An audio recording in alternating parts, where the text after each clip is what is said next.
Tim, should we tell the listeners how to join the Golfweek Amateur Tour? Yes, of course. We should probably do it now before we forget, though. I agree. It's simple. All you need to do is go to amateurgolftour.net, click the Join the Tour button, and pay your local tour's membership. Thanks, Chris. Membership for 2024 is open, so register today to join the oldest, largest, and best amateur tour in the country. And remember, this podcast can be found on all the major platforms. So make sure you like, download, and share it with all your friends and family. Chris, that's a great idea. Now, on to the show. Hey, Tim, welcome back. You know, it's been a while since we've been able to have a chat, but it's great to be back. It is good to be back and seeing your face and talking to our guests. It's going to be a good episode. Yeah, can't wait to get this started. How about you? Yeah, it's going to be great. Let's go ahead and kick it off.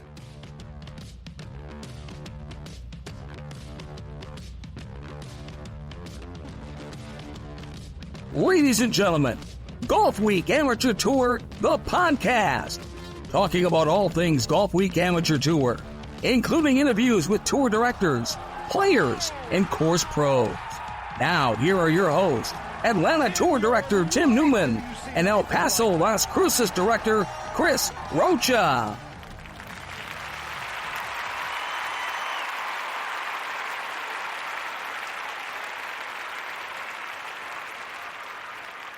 All right, Chris, welcome back. Yeah, it's great to be back. I was telling my wife the other day, it feels like it's been a month since we recorded an episode, so it's good to be back, and I can't wait to see to talk to our guest today. Yeah, what a lot of people don't know is, when we record this, it really kind of depends on our work schedules and our travel schedules. And we recorded the previous episode like right after the other previous episode went live. So we haven't talked in 2 weeks, and a lot's been going on. But hopefully we get back on a regular schedule. We've got the shirt contest, the March shirt contest contestants are now live on Facebook. Say that 5 times fast. See, I have trouble speaking when it's just like simple one syllable words, let alone you put words like that in there. So it's tough. So make sure you go on Facebook and vote. And, we're going to talk about this whole thing because I looked at today, I was kind of surprised at where the votes currently are. They came out of the gate real hot. Yeah, they did. Real hot. Yes, they did. It's tough for me because I can't vote. Yeah. One, I mean, I don't mind voting for my guys, but at the same time, it is only one vote. We'll talk with the staff later on that, the bosses. But two, I got 2 good front runners in there. And if I pick one over the other, I'm not going to hear it for the rest of the season. And I just really don't want to deal with that. So good luck. Yeah, I'm with you on that too. Cause I got, Shaggy from DC, I love him. He's my guy. He was the one in DC that took care of all the stand-up cancer stuff while we were there. Right. Really loves the tour, really loves what we do, is passionate about, finding a cure for cancer. I'm pulling for him, but also I got my Atlanta guy, Donald Price in his shirt. So I just kind of sit back and watch, and I told them both good luck, privately and personally, but I don't even really, I can't really say anything, right? Right. It's tough for us. It's going to be interesting come, September, when we have to vote the bracket, because we're going to have to be non-biased, but I can't wait to see how this unfolds. And I think it's, as a lot of tours are starting and we're seeing more events happening, we're seeing more interest in this, and that's what we want. Right. I'll be honest with you though, if Shaggy or Jordan don't win this one, I'm going to be examine people's brains. But anyway, let's get on to the important stuff on the show. Our first guest tonight, he's a tour director, but he also won the St. Patrick's Day Sea Flight Regional in Myrtle Beach. So let's welcome South Florida tour director Terry Lawson to the show. Terry, welcome, bud. Hey, good evening, Tim. How you doing, buddy? I'm doing great. It's always good to see your face. Well, at least I've got one that says that. You know, I do. I it's understand made for it. radio. That's what they say. Yeah, and that's for what me, Tim says all the time. it's also have a voice for silent There you movies. go. So we're My singing voice. You guys are looking good, So, man. yeah. It's good to be on with you. Appreciate but having it's good to have you. I know you speak with my wife, Jennifer, on a regular basis, and you won the regional Myrtle Beach over St. Patrick's Day weekend. We weren't there. So I think that's the first regional, Chris, that we weren't at, to do interviews. Wow, that's a crazy stat because we've been at most of them. And Jen comes to me and says, Tim, you're screwing this up already. You're supposed to be going to these regionals and interviewing players. I said, what do you want me to do? I said, well, Terry's pretty pissed because you weren't there to interview him. He said, he's an old man, finally won a tournament, and you weren't there to interview him. I said, what am I going to do? It's true. It's all true. Everything she says is true. Super excited, man, to win a regional. I mean, come on. That's a big deal. I don't care if you're a tour director or not. That's a big deal. That's a major. That's a Really major. Mm-hmm. And bottom line, that was thrill for me, especially after over 10 years of trying to get her done. Big deal. I won some 2 days. I won 2 days on seniors or in Orlando seniors and Orlando and South Florida. I don't think I ever won a 2-day on my own tour, but regional, that was a big deal for me. Plus, it was just fun. And Marty up there, man, first class act all the way. He does a good job, doesn't he? Oh, man, what a pro. Yeah. Really good. Really smooth. Well, maybe we should just call that tournament the Tour Director Open because Tim Sumption won the B flight. Yep, saw that. And so 2 tour directors won 2 flights. That's always good. I say it's always good. I love it when people have never won, they won. I love it when my friends win. I love it when tour directors win. I just like it when people win because, as a tour director, you just said you've never won a 2-day at your own event, primarily because it's so hard to do that, right? It's so hard to run the event and play well. It's work, but it's a labor of love. You know that. We all do it because we're golf freaks. Marty made me feel welcome, and I just, I got lucky. I hit the jackpot, man. It was cool. Made some new friends, man. It was fun. Played with some old friends. One of your buddies, TJ, Tony James. He was in my. Oh, I love that guy. I love with me, and he's class act guy too. All the James boys and friends. All the James are. They're good men. They're good guys. Good friends. They come over and play on our tour occasionally as well. Yeah, and I love getting all of them together and sit around and having a couple drinks and tearing it up a little bit. You might not get to talk much, but you can sit around and have a couple drinks. We laugh. I don't need to talk. I just laugh. That's right. Yeah, they're good guys, man. Good family. Good family. We've had them on the podcast. We know. Oh, exactly. I heard them on there talking over each other. Those guys are funny, man. I love them all. Them James boys. Them TJB. That's what they call them. Them James boys. So let's talk about your round in the regional. You shot 83 in the first round. Sir. On Saturday.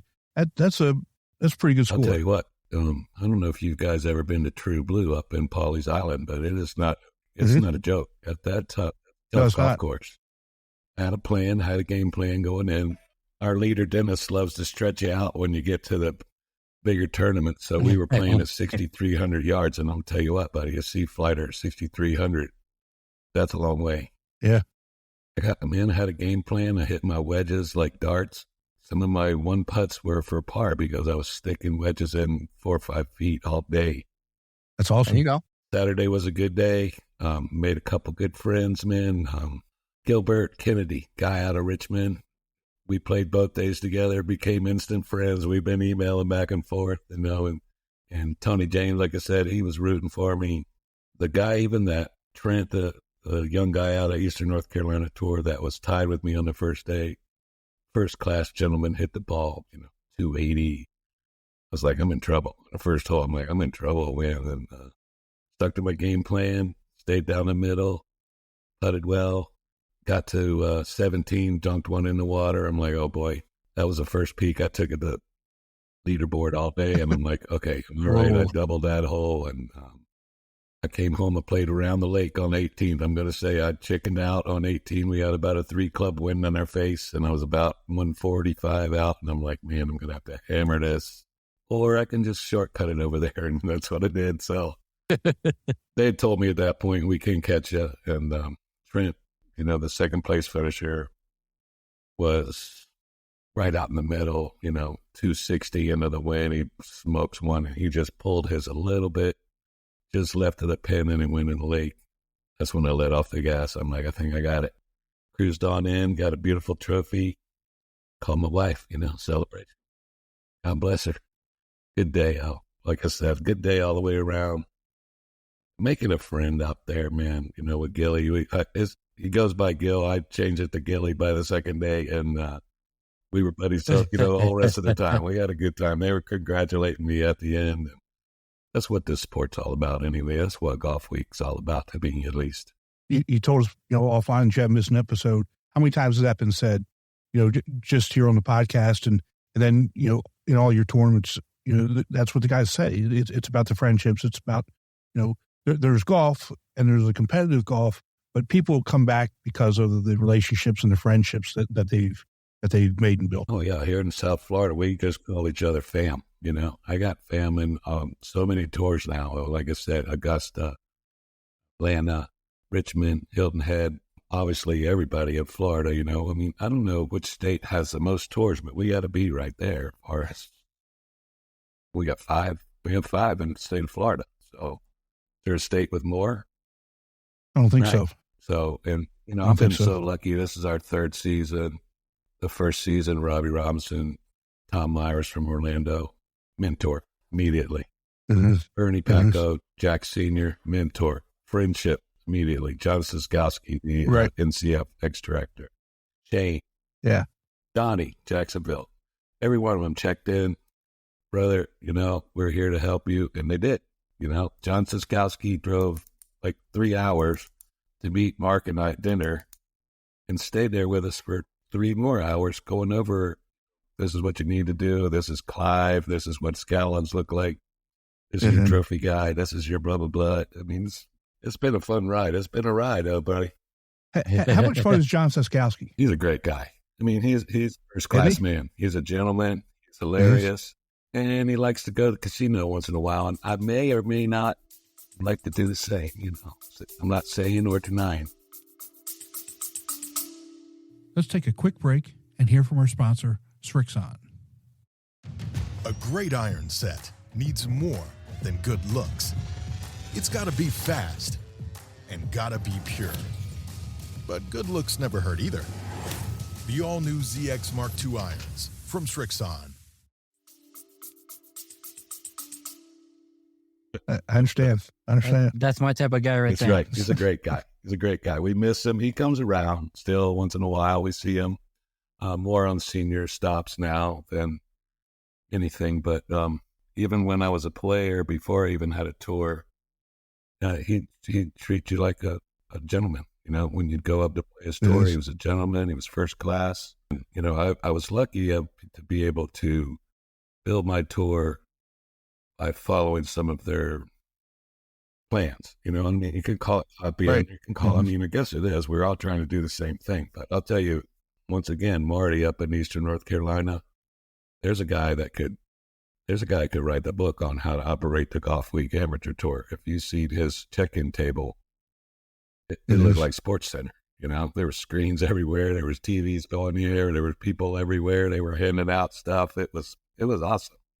Yeah, he does it right. He does, for sure. 100%. I'm about to check when he's out. Yeah, oh, amazing. He's playing it again. Well, Chris, you're probably not old enough to play on the senior tour, but they're doing it again in the summer. So, no, not yet. We'll get it. I don't know if you guys really cover the senior tour that much, or do you? But we do. Not as much as we do Golf Week right now, only because of schedules. Chris has a Golf Week and a senior tour. I've got Golf Week, and on top of it, just the regular travel schedule, right? So like when the regional in Myrtle Beach that you were at, that was my opening tournament. Oh, right. On the 16th, couldn't be there, and Chris had a 2-day, and so we we've tried to be, really strategic in planning when and where we go. I was here in Hilton Head for the senior in Hilton Head, Yep. just because it was convenient. And the golf week. Also, I saw you both of those. Made a friend there. Yeah, Page, man, he's a gentleman as well. He's a good guy.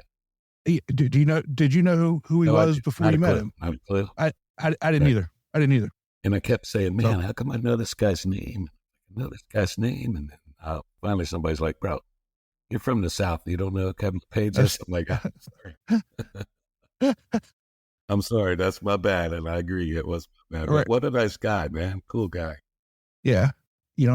I'd like to get down to Sawgrass, but it's not at a good time. My full-time job is I'm a college professor. And so the month of April and the first week of May it's busier for me than when the semester actually starts or when school year starts. And so, that time frame, it's just hard for me to get away. Well, you guys got 3 full-time jobs. You got your podcast, you got your golf tour, and then you got the one that you make a living off of. So, right. Simple as that. I know about time management, brother. You know where I'm at every week. Exactly. I mean, you travel probably more than anybody I know, back and forth, up here for work and then back home to see family and run the tour and those types of things. 700 miles a week every week. Jeez. That's just go home and go back to work. Mm-hmm. So it's just a commute. Right. Only got to commute twice to work, but 350 one way. It's okay. It's life, buddy. Right. Well, I do the same thing to Atlanta. Right. Exactly. Yeah. That's a long way from Hilton Head, right? Mm-hmm. 5 hours. Right. But when summer comes, Chris and I are going to be on the road. We're doing back-to-back weekends to Michigan and Louisiana. We got to figure out some other ones we're going to get to, and how we're going to do the Labor Day stuff. You guys are doing awesome. You guys are doing a hell of a job, and I appreciate what you're doing for the Golf Week Tour. Oh, thank you. Thank you. It started off as we wanted to do something fun, be able to give back and really kind of share what's going on across the country to everybody. Chris, I'm not going to speak for you on this. I had no idea this was going to take off as quickly and as big as it did. No, I mean, we talked about this a couple episodes ago, how, you called me and just asked me, hey, let's do a podcast. Sure. Let's have some fun and, talk every 2 weeks and have a good time. And now we're doing nationwide contests for the prettiest shirt you can find. And we're getting our faces put on these shirts. You guys are getting your FaceTime out there too. Yeah. I mean, it's insane to see where it's gone, but it's been fun and I can't wait to see what's next. And then, our road trip hasn't even gotten off the ground yet for us. And to see those players that go to those events, how excited they'll be that we're there and want to talk and this and that. It's going to be a good time. Well, you can always come down to South Florida for a 2-day major and be your guest down here. We don't play very far from the Hard Rock Casino on one of our southern stops. So, I mean, you could always cover just a regular one if you're down for it. You know what? My wife would never, if you ask my wife, she would never say no to Florida. Right. Okay. We just have to make a stop in Orlando for a week. That's her only concern. Perfect. The mouse house. It's there. Yeah. She's going there. She's a travel agent, so she's going there in a week. Awesome. For a conference. It's more just let's have some fun with the girls in the group. But be a member of your tour, she can come down and play around. So there you go. She tell her she's not she's not a golfer yet. But we got my youngest one a set of clubs, so maybe she'll tag along with us when he starts playing. So Terry, tell us what's going on in South Florida. Man, we're in season 3. It all happened on a whim. So this is 24. 2021, I guess, was my first season. I don't know, Tim. That's about right. Coming home from Nationals that year, I've been playing on the tour for 10 years now. This June, it'll be 10 years I've been a member of Golfweek Amateur Tour and Senior Amateur Tour. So I was old enough 10 years ago. You're welcome. And I fell in love with it. And, I've been an athlete my whole life. I've been competitive my whole life. I got to 50 years old. My wife made me retire. I had a long, slow pitch softball career, traveled all over the nation playing softball, had a great time. First it was 40 and over. Hey, you were getting a little tired. Oh, we're 50 and over. Hey, we're getting a little tired. And then she's like, no, you're past a little tired, dude. You see now walk, that got taken out at shortstop too many times. So I put my efforts over into golf. Competitive came with me. I don't remember if I won my first season. I may have got a little taste of it. After that, buddy, it was hook, line, and sinker. I was gut hooked. So Mark Klink, a friend of mine from softball, we've known each other for 40 years, I'm guessing. We would always ride together back and forth to Orlando or Jacksonville or wherever we might be playing, Tampa. And we'd be like, man, we just need a tour on our side of the state. Just driving 2 hours. We're driving, it turned into a 8-10 hour day. Not knowing right. that. Yeah, now it's 8-10 hour day. It's pretty normal. Uh-huh. Dennis agreed to let me start the South Florida tour. I guess we're kind of like on the northern end of South Florida. We're just on the very top of the tropics, right at the line near Vero Beach. And took off the first year. I think we maybe had 50. Last year we had a little over, almost 90. This year we're trying to break into the club. We're at 76, 77. I think I got a couple signed up this week. We're going to get in the club this year, buddy. We're working our way a little farther south, because we get a lot of support out of the Orlando tour. A lot of guys come over and play with us in Tampa tour. But we're getting more interest the farther south we creep. And we're going to start our marketing in the south end of south of Florida, West Palm area and surrounding. West Palm is a big city. So you got to have that base to go off of. Right. But Mark's been right there with me since the beginning. He's a number cruncher. He's a smart guy. He's very personable. I'm sure you met him. We've been running with it. We built a schedule. We had no clue. We got it in November of 2020. And Dennis said, I go, well, next year, he's like, oh, there ain't no next year. Build a schedule. So we quickly did. And we've been moving forward. Thank God for few people. Jennifer Newman, couldn't have done it without her. She spent countless hours with us on the phone, on Zoom calls, clicking into our computer, basically saying, see that little thing up there? Click on that. See the little thing that looks like a squiggly line? Click on that. And she walked us through it. And man, she was a godsend. She was awesome at it. I love her very much. You know that. She's a jewel. You're a lucky man. And yes, Golfweek Amateur Tour is lucky to have her on board too, because man, she's sharp. She's awesome. I'm not just saying it because she's your wife. She's a great friend. She's a great attribute to the tour. She's just a great person. I bet she's a great grandma too. She seems like. Oh, she's phenomenal. Yeah, I believe it. She's phenomenal. And then Mark, of course, Mark worked so hard. My wife, Murray, I can't shortcut her because she sets it up. She checks everybody in. She brings the brownies. She'll stay up, till midnight the night before a tournament making brownies for the guys. And like I said, Dennis has been super cool. Jennifer McCormick's been super cool. It's a good organization. Susan, Vicky, you can't never run into a bad name, And like I said, I've met so many tour directors just in Florida. Yourself, like I said, Marty super impressed me over in Augusta, super impressed. I play a lot. I played around, I'm going to Vegas for the senior regional here in July. I get to meet those guys out there. And, we're always going to be in a big old house with the South Florida boys Saturday night cookout at Nationals. And, we're hoping to have some more fun again this year. We invite everybody, if you're out there, you're coming to the cookout. And you saw our shirts that we wore for our picture last year. We just have a ball down there and it's down south. And got a big old family. We got some damn good golfers too. I'm sure you know that, Daniel. You do. Daniel last year was my champ flight player who picked up a skin at the Skins game. You guys had him on the podcast. Robin Gomez throws an ace out there on the last day last year on a flight. I got some ballers. I had two of my guys win the two-band group, so South Florida, we're coming. Is this? And we want that team trophy.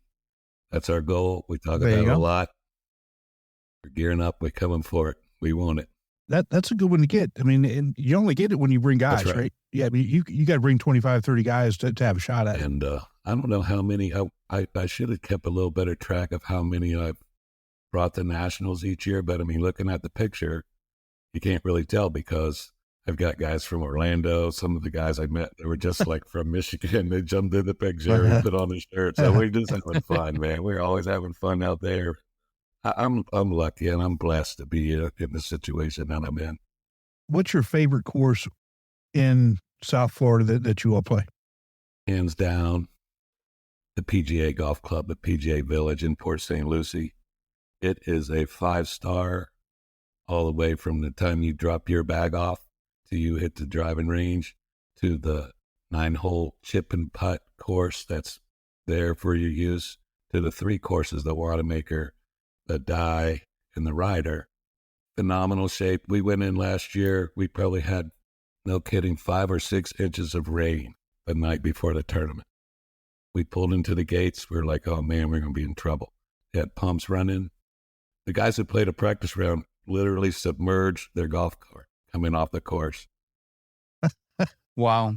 We played 90-degree roll the next morning. They had, like I said, unbelievable course. Wow. Unbelievable design. Unbelievable staff. We had people coming from all over the country last year. Chicago, I had, I can't remember the roster, but I mean, it was up and down, Hilton Head, Atlanta.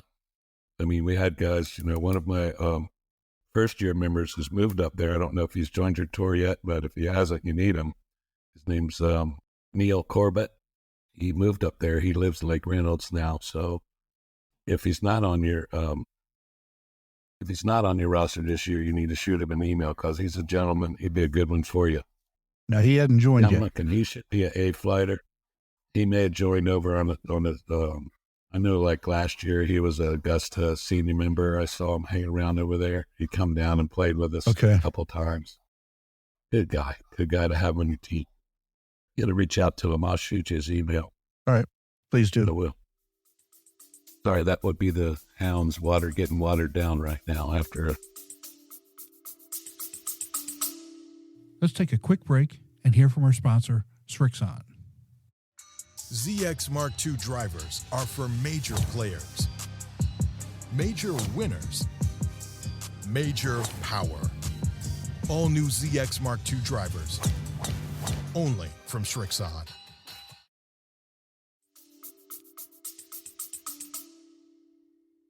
It's all good.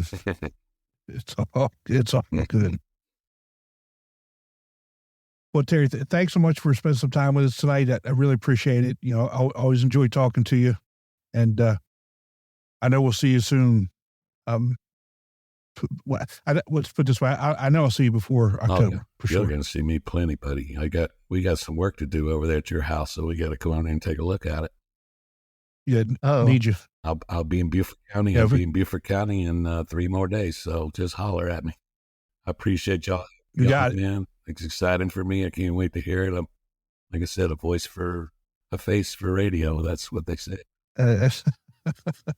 Appreciate y'all. Come on down and see us sometime. We'd love to have you. We treat you well down here. Y'all come on down and hang out with us. Yeah, we will. And I know it's your anniversary weekend, so hope you enjoy it. And don't play too much golf. Spend some time with your wife. I got a stack of blinds sitting over here that need to be put up. So there you go. Yeah, that only takes like 10 minutes. You wait to see the pile. It's a how to do weekend, but you know what? I'm home. I'm happy. 82 degrees today here, just a little chilly. That's beautiful, isn't it? Come on with it. We'd love to see y'all. Nothing wrong with that. Come and see us. All right, buddy. You take care. We'll talk to you soon.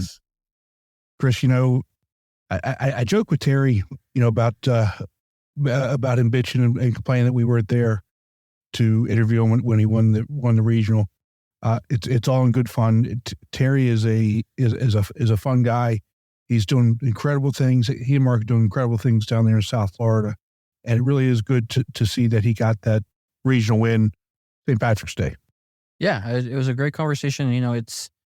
it's fun to have these conversations with these winners. To just the listeners don't get to see, but we get to see the faces that they have and the excitement and smiles just to talk about it. And that's what we're here for, for them to be able to relive that moment, and hopefully everybody gets to have that chance at least once. Yeah, like we said, when we talked to Terry, that when we started this, it was really just to have a little bit of fun and try and figure out what's going on across the country in the tour, and it's really kind of grown into what it is, and it grew quick.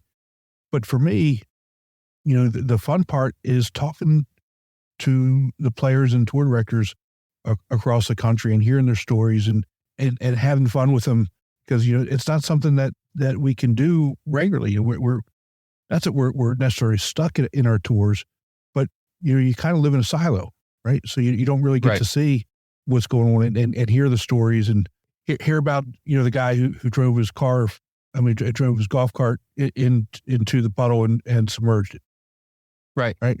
Or Cephas last year, setting his golf cart on fire, or or them James boys, or pick a story that we've heard from our members, from anybody, right? It's one of those things where 7 holes in one over the course of a year, right? It's things that stories that we wanted to bring that everybody gets to hear about, and it's been a great time, and we talked about it, in our interview. We can't believe where it's gotten, and we just can't wait to see what happens next. Yeah.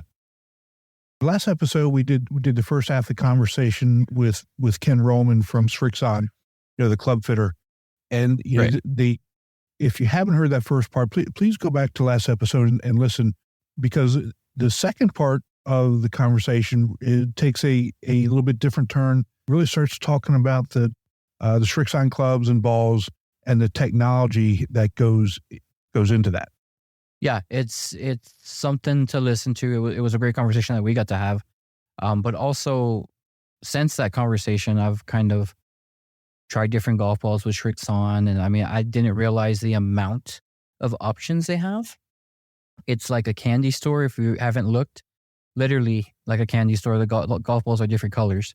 But it's been fun to kind of figure out, how they compare to what I play now, the Titleist. And it's just a great conversation that we have, especially if you have any thoughts of getting a fitting.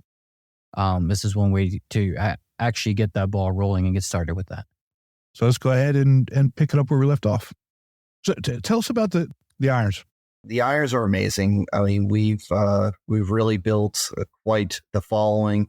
I think it was at Barclays this year so the ZX7 was the number one model iron out on tour. Title said they were the number one iron, but they were counting everything, whether it be, guys playing stuff that they didn't even make anymore, prototypes, current. They also offer quite a few models, but if you look at our irons, more than 50% of the guys week in, week out on tour, I think it's don't quote me on that number, it's somewhere in that range. The uncontracted guys are using our product. The irons themselves have just really got an amazing following. And one big key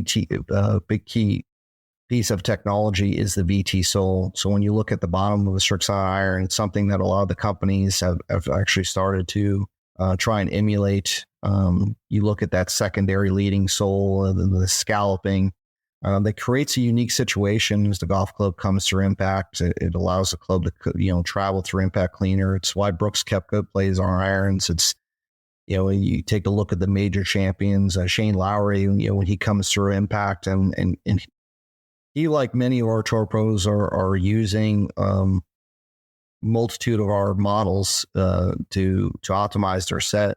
So using ZX7, ZX5s as a combination, and we designed those clubs to combo out. And the cool thing is so the ZX7 is a one-piece billet forged golf club.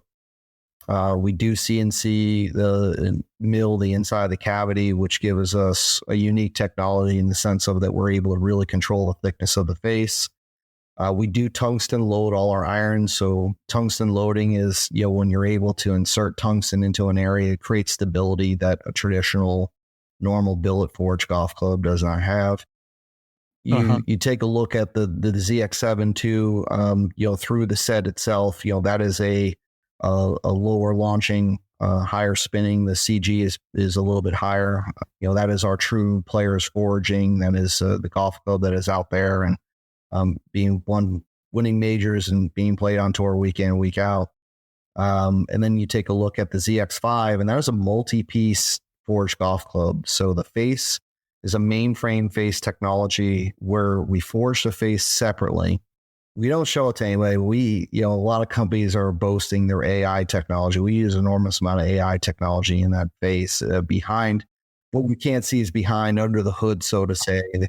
Mm-hmm. We also use sub 10 stainless steel on that face, which is a special steel. It's a 1020 carbon steel, which is used in the ZX7 as well. But we put a product in there, the sub 10, which is it's a palladium. It's an alloy.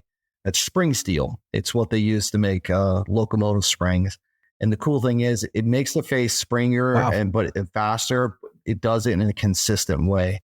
A lot of irons, and the reason why a lot of folks praise the ZX5, it's probably our most popular golf club. I really think that, and I haven't seen the sales numbers, but I'm willing to bet that the ZX5 is our number one selling golf club. Just when you look at what that is, the look of it, the performance, the feel, but then the forgiveness that comes with it. And I think, Chris, you're a good example. You're telling me you got fit into those. You're over a 15 handicap, working your way down to a single digit, and you're able to jump into an iron like that has that look and has that performance, but still has enough forgiveness that you're able to grow into that set, which is really nice. That also too, that there's tungsten weighting in that golf club as well to create extra stability. But when you're able to forge that face and then laser weld it onto a forged body, and then combine with the loaded tungsten weighting, it's a combination that can't be beat. It gives you the best of all worlds, where it's going to give you forgiveness, it's going to give you feel. It does have a little lower CG, so especially in the longer irons. So that's why the longer irons are so popular. Even with our best players in the world, go out there using them. I think when we talk to the tour guys, usually we hear about 70+% of our pros on all tours are comboing their sets out. I believe it's somewhere in that range. I'm sure it changes week in, week out. And then you have our ZX4 iron is a hollow bodied iron. So it uses that same mainframe face as the ZX5, but it uses a cast, hollow body, and tungsten weighting to create, I like to call a game improvement iron like no other, in the sense of you got a real forged face. People nowadays are stamping forged on a lot of things that they're just forging a piece and they're saying, oh, it's forged. Forge is what makes forged, or the name of forged. It's the feel and the performance that comes from it, the control, the spin, the control, the ball speed, the consistency of distance is so very important to us. And this iron here, in the game improvement iron, we really reiterated that, where you're going to be able to get a lot of forgiveness. You're going to get a high launch. You're going to get a mitigated spin and then a substantial amount of stability, but in a golf club that feels like a ZX7, so to say. It feels like a forged cavity back iron. And we've had a lot of success with that. That model has changed. This is the second generation of it. And this one, it's funny when people look at it, they're like, man, it looks so clean. I've had a lot of people, they look at it, they're like, I can't hit that. I'm not good enough to hit that. I'm like, I don't think you realize how forgiving. And then kind of jumping over into our Cleveland brand, we have our new XL Zip Core iron. You'll notice with the Cleveland irons, they are not forged, but they do have good feel. The key kind of technologies with the Cleveland irons is you start getting a little bit more game improvement category. You still have a VT sole, so you have that VT sole design. You do have a mainframe face, so it is made separately, and then the golf club is made multiple pieces and then laser welded together. The XL iron is a little longer from heel to toe, and it creates an enormous amount of stability. That golf club, I'm probably, we just launched that in January. I can't tell you how excited I am about it. I've seen it in the field. I've been using it in the field and fitting events. over the last 2 and 3 weeks, and just blown away by the performance. Where when you set it down, how clean it looks. Also too, just the overall performance and feel, but the level of distance, the launch, and the really kind of mitigated spin for that iron is hard to find. We're also using our hydro zip on that face, which one thing that you're starting to get into game improvement irons. I'm seeing people are having issues with gapping, so we're really cognizant of that. And our hydro zip really controls the spin, really controls the distance control. And then we get into our XL Halo, which truly is a set of hybrids. Every club in that set is a hybrid. Even the pitching wedge, the gap wedge is a hybrid. And I could tell you that here in Myrtle Beach, we got a lot of folks that are retired and so forth. The ladies, that golf club there, that thing is popular. What makes it popular too is the Cleveland line has what they call ascending mass technology. So there is a counterbalance weight that is in the shafts and snake gram weight, and every club has it. So every driver, every fairwood, every hybrid, all the irons. And what that does is, it helps the everyday golfer swing the club faster. And the easiest way, if you want to know what ascending mass technology does for you, grab your golf club, grab the grip, try and swing just with just one hand, feel it, and then go ahead and put the golf club in your hand where the club head is behind your hand, where you're just swinging the grip of the shaft. You'll notice that you can swing that enormously faster and with enormously a lot more control. And that's what counterbalancing does. And it's a unique process. We also own the Zexio brand, which has pioneered the lightweight technology. And we've kind of taken that from the Zexio brand and incorporated into our Cleveland brand as well. So the cool thing about this company, we have something for everyone, for all the way to the top to bottom. Uh-huh. So from that tour pro, that major champion, male or female, all the way up to that aspiring or just walking into the game golfer. It's amazing, the technology. And then go back to what you mentioned about earlier. I was thinking about, I can't imagine why clubs are so expensive. Can't imagine. You start, why are they so expensive? I don't get in there, right? When you hit me with locomotive spring steel, who came up with that? I mean,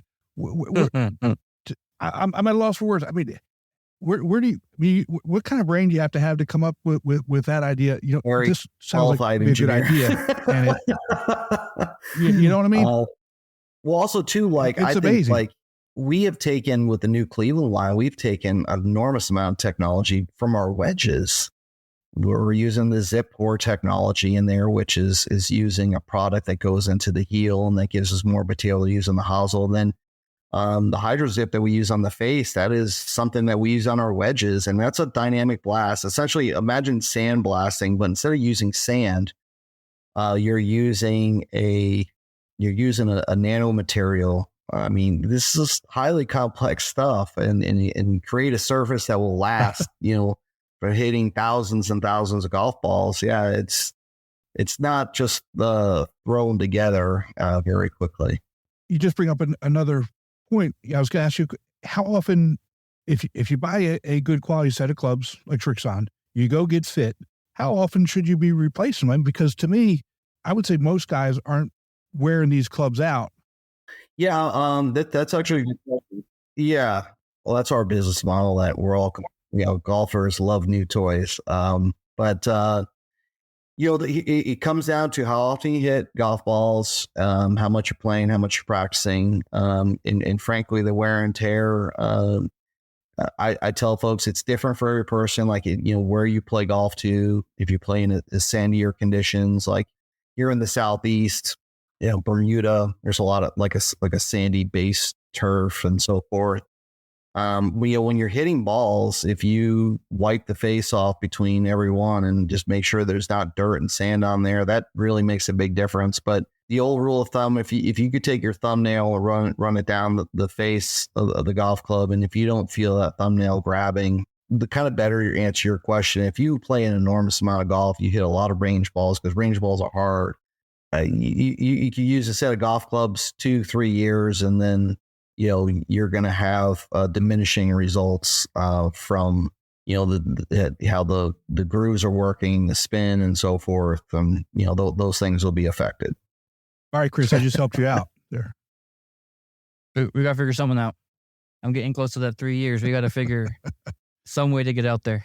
You got to tell your wife, you got back from vacation 2 weeks ago, and hey, honey, it's I just talked to the expert. He says I need new clubs. I'm used as an excuse a lot. Ken said that I need new clubs.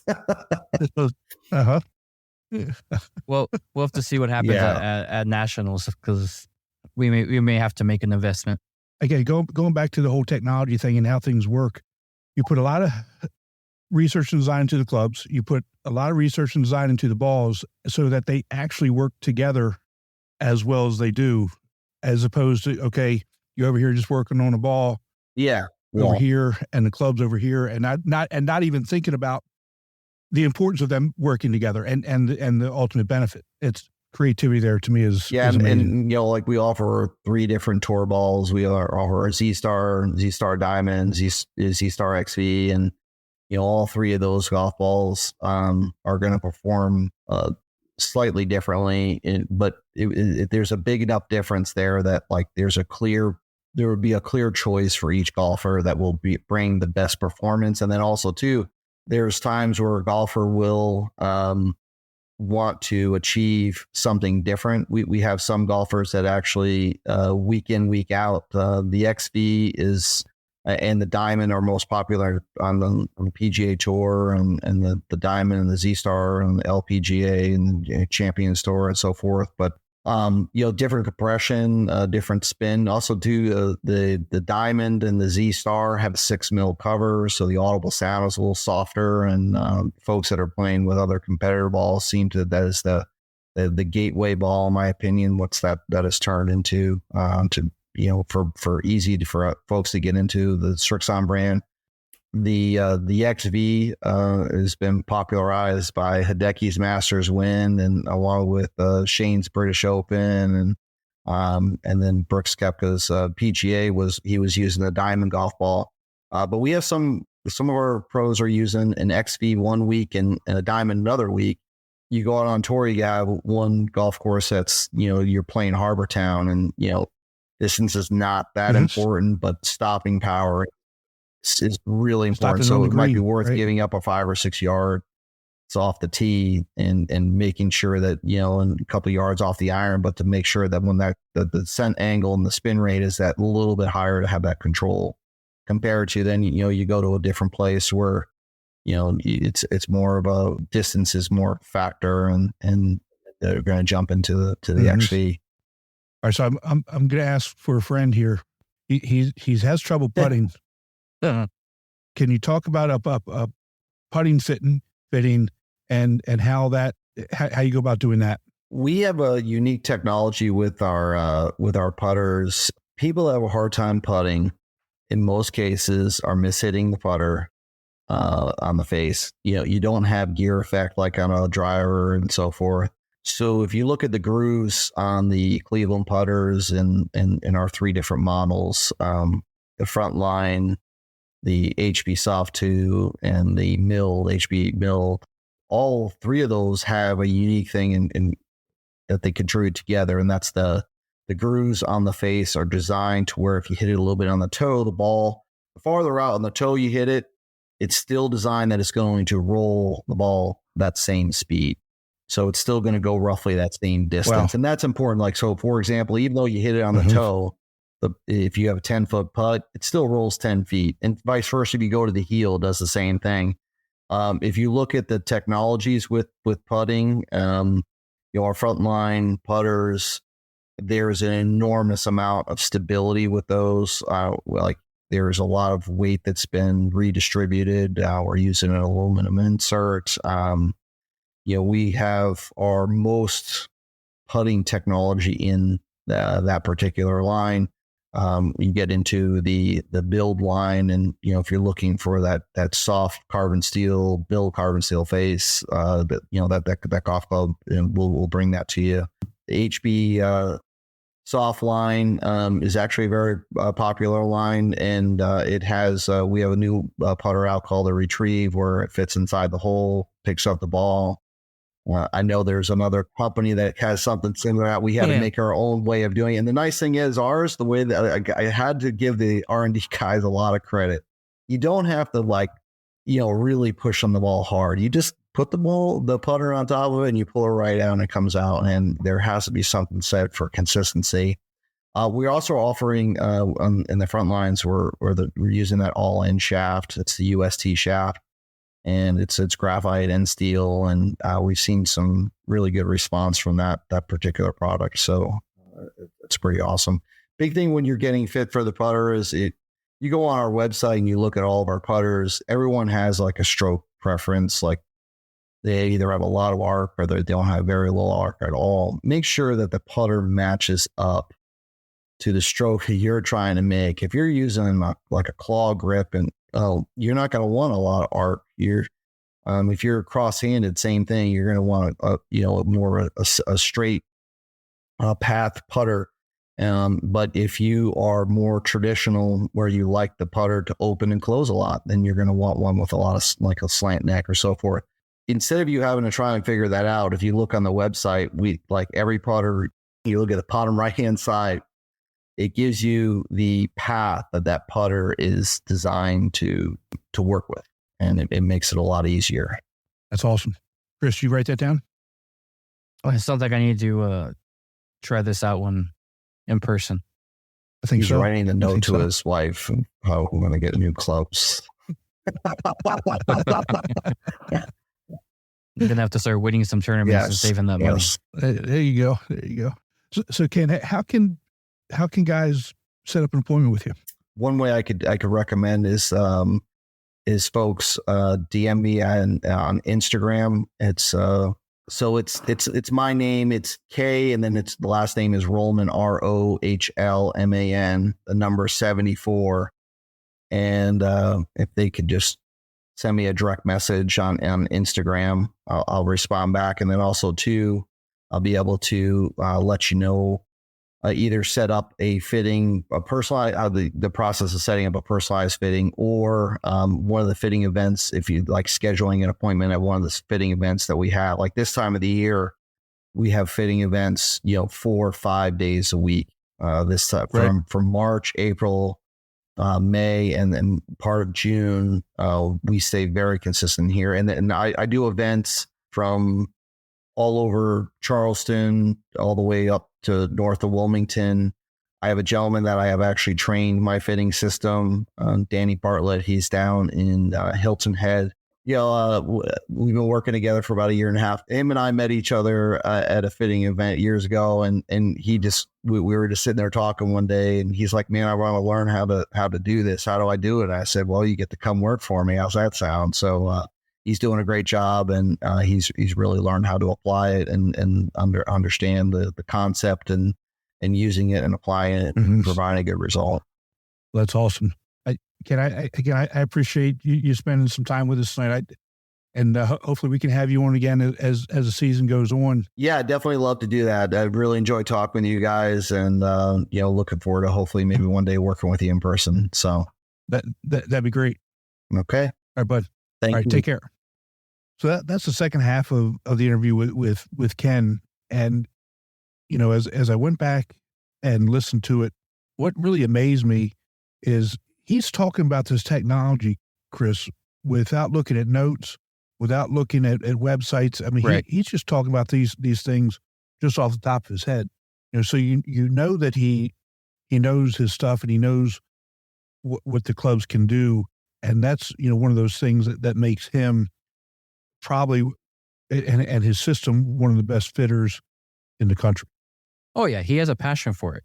And I mean, he's mentioned it before that, this is something that he really fell in love with and wanted to do. And yeah, if I ever get a chance to meet him, which I hope we get to, just can't wait to pick his brain and just see what he's able to bring off the top of his head, because everything that he says is spot on to what I've seen with other fitters.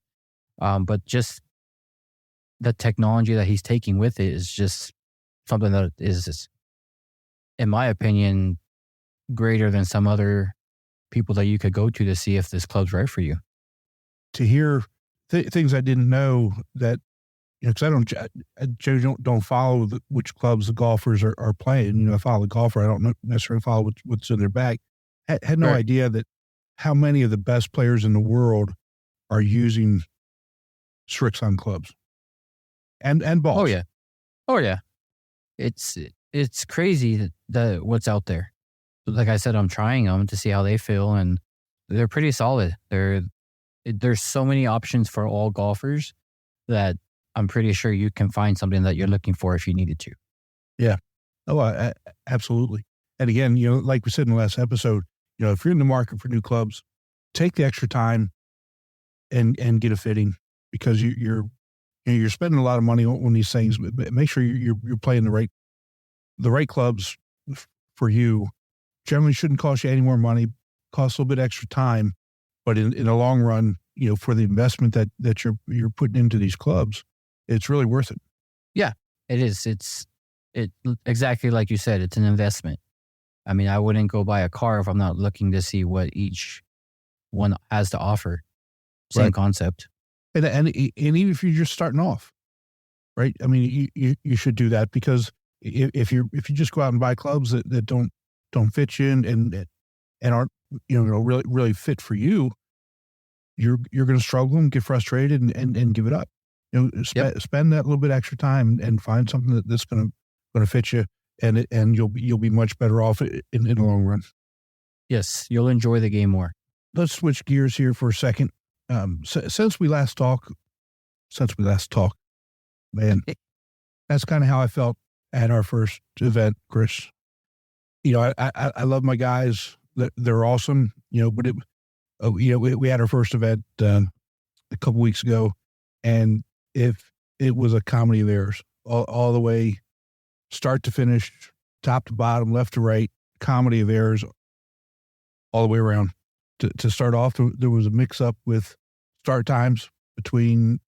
We were at the private club at the Governor's Town Club. There was a mix up in start times, so we started a half an hour late. Member play. Jesus. Yeah, that wasn't really that big of a deal. You guys just kind of roll with it, and if you're playing at a private course, those things are bound to happen. When members come up, it's just kind of right. You kind of just got to bite the bullet and right? Just take it. Yeah, just roll with it, right? I mean, what are you going to do? Right. So we had, we knew close to the pin, and I've got, how they mark there's a tape measure and a clipboard that you clip right to the flagstick. Right. It's got a pencil. I put a pencil on it for them and everything. I'm trying to make it easy. All of. Yeah. Make it easy as possible. I generally have the same person in the last group every week, and he picks them up. He takes a picture of it and picks them up for me and sends me the picture so that I can, pay people out if they need to be paid out before they go. Right. And so he sends me the first one, looks good. He sends me the second one, and I glance at it. Okay, looks okay. He sends me the third one. This is tee times, right? Yeah, tee time event, right? And we had 80 guys. I mean, so that's a long day. It was a long day. It was a long day. So actually, by the time I got the last group off, we had like 20 minutes, maybe half an hour till the first group came in. Okay. So it was real quick turnaround time. And so he sends me the picture for the third close to the pin. It's got the same guy's name on it from the second one. Okay, good for you. I just glanced at it, didn't look at it too closely. And then the fourth one also had our 50-50 on it for, the V Foundation. Okay. And I look at that one, and the same guy who was on the 2 and 3 had it on 4. And I said, that's very, very unusual. Right. For those of you that aren't really aware, closest to the pin means if you are closer to the pin, you win. And so if you hit it 25 feet and the person who in front of you has written down 24 feet, you're not closer than him. So don't write your name down. Right? Did you speak to this player afterwards, or? Well, I passed it off to one of our members because they've got a nickname for this guy. Okay. Can't get right. Oh no. So it was the running joke, for the 2 or 3 hours before, because 2 to 3 hours before he came in, because the guy who put his name in it was a D-Flight guy, and so we were joking and laughing and playing and just having a good time with it. And the guy who won the 50-50 that goes to Jimmy V put his name on the wrong close to the pin marker. How? That's a good question, because it's per hole, and it's marked. It's clearly marked. Right. And he wrote. So when you look at the close to the pin marker, so let's just say again, he was 25 feet. He wrote above 24 feet. Right. Oh God. So if he thought he was writing on the right one, he still wouldn't have won. Right. So they were all messed up. Oh man. It was comical. We have another guy. I love our guys. They're fun. We have a great time. This one guy, about 2 years ago, well, before I even tell that story, every tournament we're looking for something for him. His phone, his clubs, something. Doesn't really matter. Golfers, yeah. I mean, it's something with him. A couple years ago, he drove to the course in his car, left his keys at home, got out of the car. Hold on. Drove to the course in his car. Yes. Left his keys at the home. Yes. Okay. So he gets to the course, locks the car, goes to play his golf, and he can't get into his car because he doesn't have his keys. Right. 2 hours away. Oh, what did they do? What? OnStar can't even start the car so you can drive home, right? You got to have a key.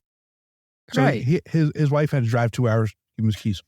Oh, I bet you she was pissed. Oh, God. So. But doesn't the car tell you, hey, you're kind of. My car beeps. So like if I start get in the car, start it up and get out, it lets me know that the car lets me know that the key is no longer in the car. Wow. You had an eventful weekend. Well, that story happened 2 years ago. Right. But it's the same guy though. Same guy. That's what I'm saying. Like, so no, we're sitting in the men's locker room, hanging out, having food, drinking drinks as cards are coming in. And he's sitting at a table with a bunch of guys, we're laughing, joking around, having a good time. And all of a sudden he gets up and says, "Have you seen my ball mark?" Oh, shit. No, I haven't. Sorry. I know I should have been looking for something for you. Had no idea it was a ball marker this week, but no, haven't seen it. It was an Augusta ball marker, the little one, metal. It's, you've seen them. Right. And I get it. Yeah. I mean, you don't want to lose that, but he starts tearing stuff up. I can't find it. I can't find it. 45 minutes later, one of the guys that's sitting at the table with him, who I gave the close to the pin markers to, for him to address it with, I can't get right. He says, "Tim, come here." So I get up, I go over to him, and he says, "Look down." The ball marker would have been like right at the feet where the other guy was sitting. Like it just kind of fell out of his pocket. And like right there. Yeah. He's tearing stuff up. So this guy's looking for about an hour. So the other guy picks it up and says, we're not going to say anything to him for a while. So we're just having a good time. Right. Yeah. I love seeing the guys. We had a big field, great course, good competition, two playoffs. It was a good time. Just fun. You just got to get the guys back into understanding that 12 feet is more than 10 feet. Yes. So. Yes. And I mean, you have a tape measure right in front of you that should be able to tell you as well. Yeah. Which one's closer. You would think? That's why I got rid of the closest to the pin. I just do total par 3. It makes it a whole lot easier. But then on my scorecard, I have a little box that says, please tally up the yellow squares for each player. I even color them yellow so they know. Sure. And we still get scorecards with their totals in there. Like they wrote their total twice. Like for instance, 75, 75. And it's like, why would I need that twice?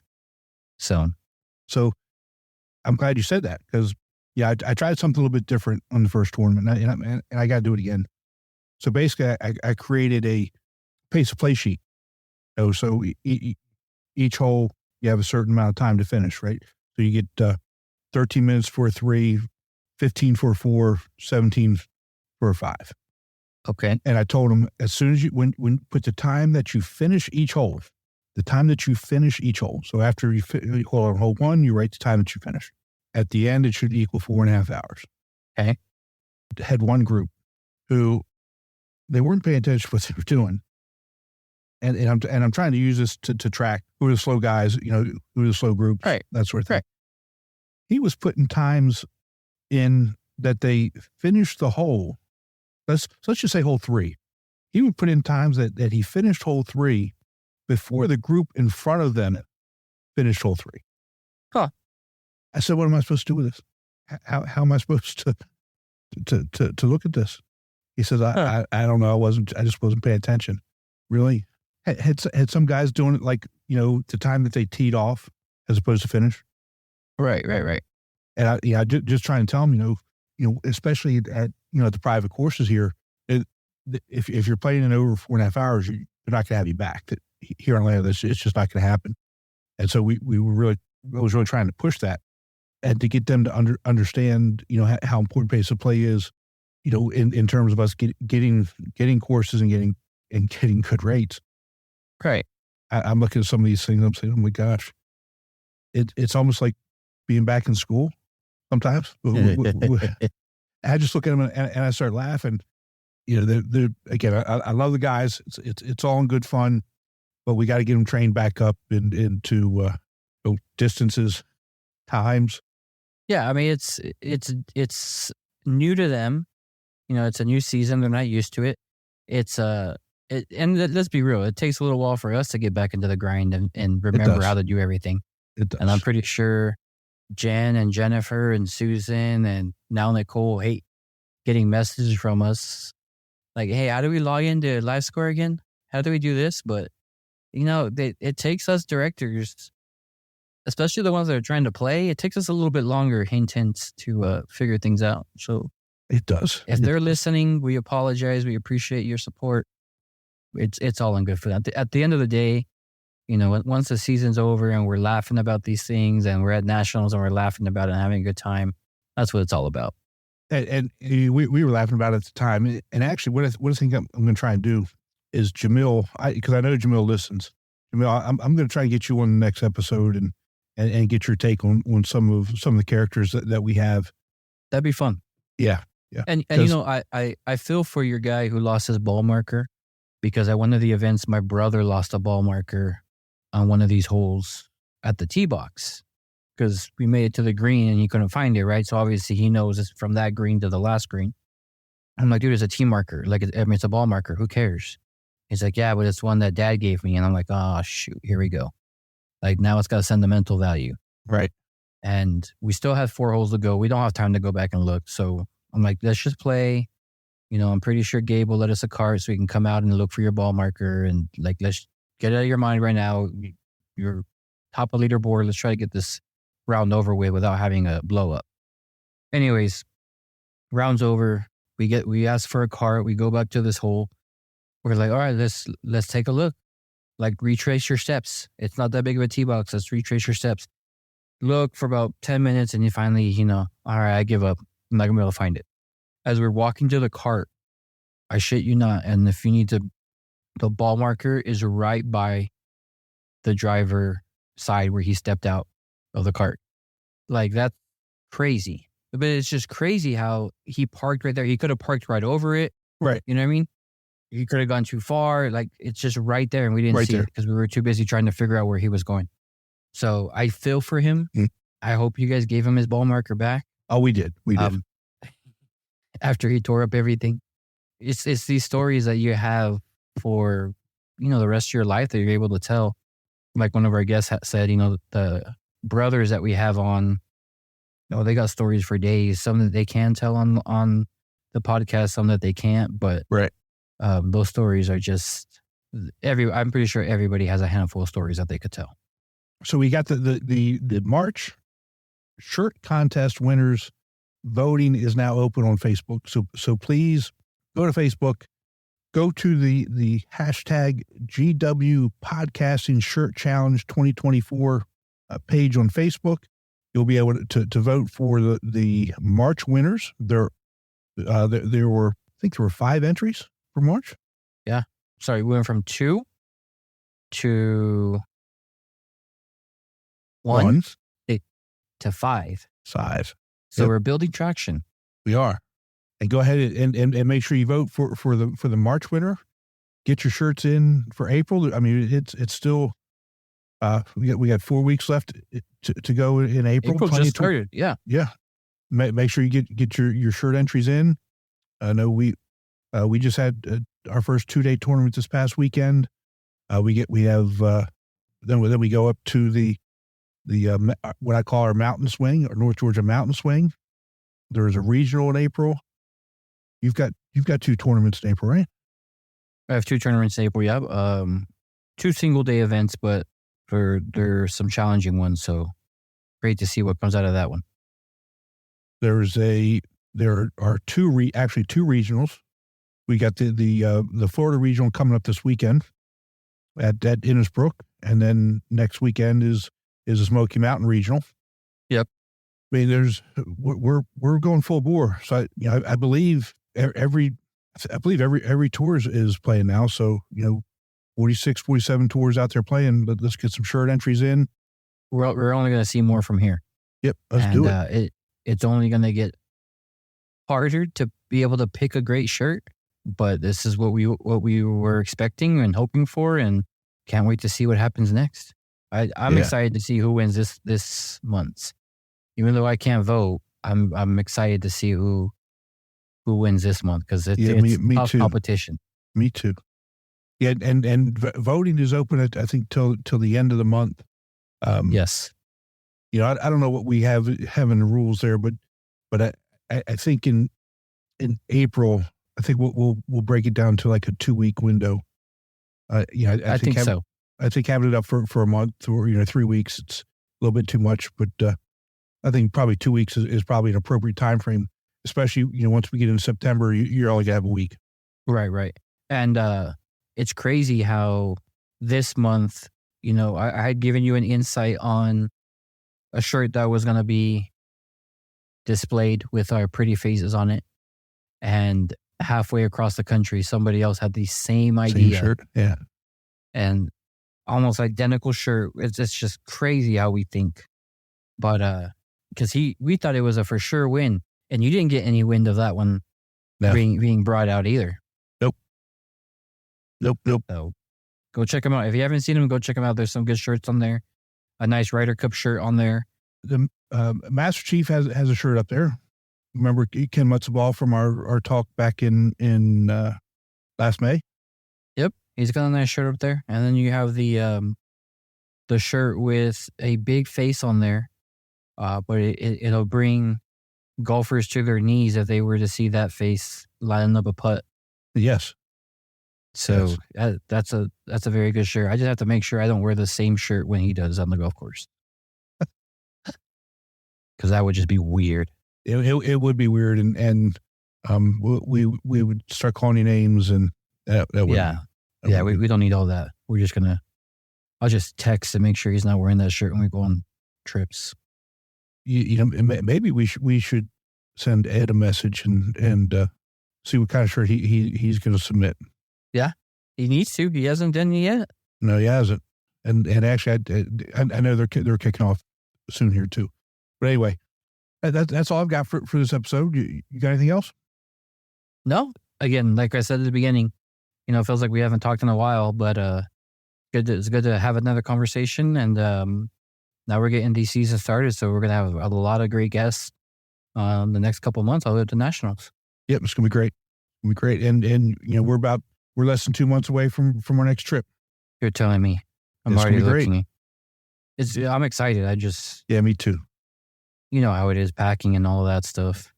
Yeah, but you don't have a big ass box. I don't, but I am taking my wife to Louisiana and she packs a big ass box. Well, She's probably listening to me right now talking about that. I'm going to hear it later on. Just be careful. All right, my friend, you take care of yourself. Listeners, again, we appreciate you tuning in, listen to us. Remember, this podcast is for you. So please let us know if you got questions, you want to hear a particular story, you want to hear from a particular person, please feel free to drop us a line. You can reach me at Tim, NATC at amateurgolftour.net and Chris at El Paso at amateurgolftour.net. Again, thank you all for all the support for the podcast. Thank you for all the support for the tour. And take care, and we will talk to you next time. Have a good one. Take care.